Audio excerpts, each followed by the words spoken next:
ঝামেলা কিছু একটা হয়েছে, কি দেখুন, আমার বিজেপি প্রার্থীর অফিসের সাথে কথা হলো। প্রার্থী যেহেতু ব্যস্ত এই মুহূর্তে, আমাদের চালুন অঞ্চলের 28 নম্বর বুথের যে এজেন্ট, বিজেপির এজেন্ট, তাকে বের করে দিয়েছে তৃণমূলের ওখানকার একজন স্থানীয় দুষ্কৃতী।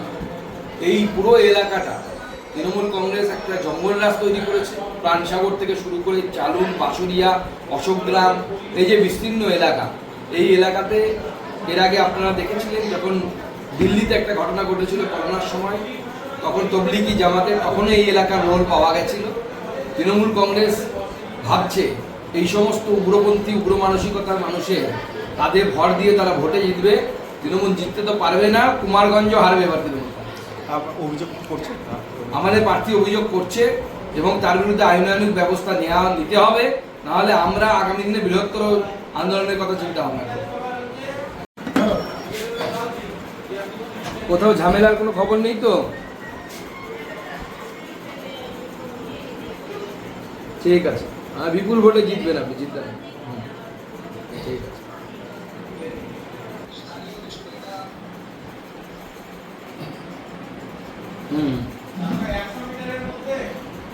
কে তারিখ দিয়েছে?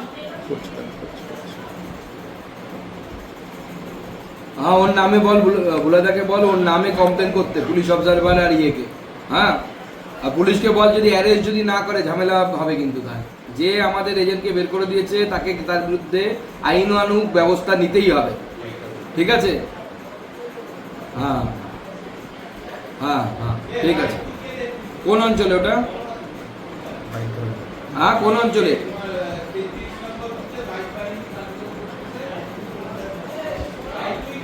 অশোকগ্রাম 28 নম্বর। চালুন অঞ্চল। আচ্ছা, 28 নম্বর, ঠিক আছে। चालून, ठीक है। यहाँ पर क्या हो रहा है?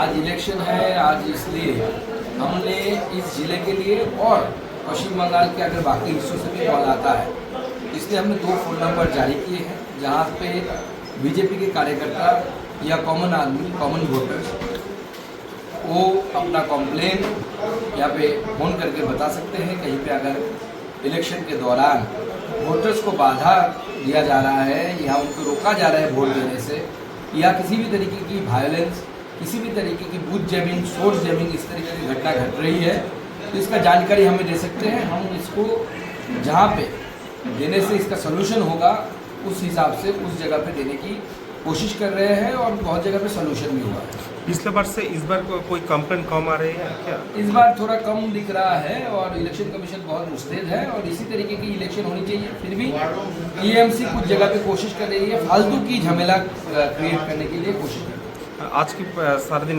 इधर ही रहेंगे आप? हाँ, मैं इधर ही वॉर रूम में बैठे हुए काम करूँगा और अगर कहीं पे कुछ ज़्यादा कुछ होता है तो मैं बाहर भी। কি হচ্ছে এখান থেকে যদি একটু দেখুন, আমরা এই জেলার জন্য, এই লোকসভার জন্য এবং এর সাথে সাথে পশ্চিমবঙ্গের অন্যান্য জায়গার জন্য আমার তরফ থেকে 2টো ফোন নাম্বার আমি জারি করেছি এবং আমরা বলেছি যে মানুষ যদি ভোট দিতে গিয়ে কোথাও কোনো অসুবিধার মধ্যে পড়ে, কোথাও যদি বুথ জ্যামিং হয়, কোথাও যদি সোর্স জ্যামিং হয়, তৃণমূলের হারমাত গুন্ডারা যদি সাধারণ মানুষকে ভোট দিতে অসুবিধে করে, তাহলে পরে সেখান থেকে মানুষ যদি আমাদেরকে ফোন করে জানায়, উপযুক্ত জায়গায় তাদের অভিযোগ পৌঁছে দেওয়া এবং সেখানে সমাধান করা যে প্রচেষ্টা আমরা আমাদের তরফ থেকে করবো। সেই জন্য এই ওয়ার রুম খোলা হয়েছে। এই ওয়ার রুমে বিভিন্ন বিজেপি, ভারতীয় জনতা পার্টির কর্মীরা আছে, তারা বিভিন্ন জায়গা থেকে ফোন রিসিভ করছে। যেমন উল্টো দিক থেকে তারা এই জেলার বিভিন্ন বুথ সভাপতি, বুথের নেতৃত্বকেও তারা ফোন করছে এবং জানার চেষ্টা করছে সেখানে কোনো অসুবিধে হয়েছে কিনা। এবং 2টো ফোন লাইনও তার সাথে সাথে আমরা সজীব রেখেছি, মানুষ বিপদে পড়লেই যেন সেখানে ফোন করে জানাবে। এখন পর্যন্ত কোনো রকম গুরুতর অভিযোগ কিছু এসেছে? দেখুন, মূলত ছোটোখাটো অভিযোগই পাওয়া যাচ্ছে। বিশেষ করে কোথাও 100 মিটারের মধ্যে তৃণমূল কংগ্রেস পার্টি অফিস বানিয়েছে, কোথাও তৃণমূল কংগ্রেসের কিছু লোকাল নেতা, চুনোপুটি নেতা, তারা ঝামেলা করার চেষ্টা করছে, মানুষকে প্রভাবিত করার চেষ্টা করছে এবং তারা ভাবছে যে এইভাবে মানুষকে প্রভাবিত করে ভোটে তারা জিতে যাবে।